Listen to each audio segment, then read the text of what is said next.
अंबे मैया दुर्गे मैया जगदम्बे मैया हो।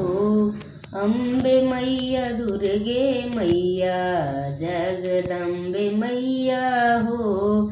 माई दीहू बपई दीहू दीहू एक बहिनिया हो।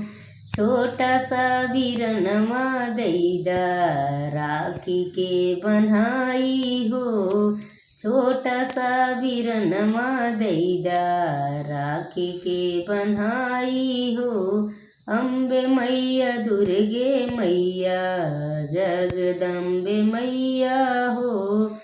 सासु दीहू ससुरा दीहू दीहू एक ननदिया हो। छोटा सा देवरवा दैदा अंगना के खिलाई हो। छोटा सा देवरवा दैदा अंगना के खिलाई हो। जेठ दीहू जेठनी दीहू दीहू मोर सजनवा हे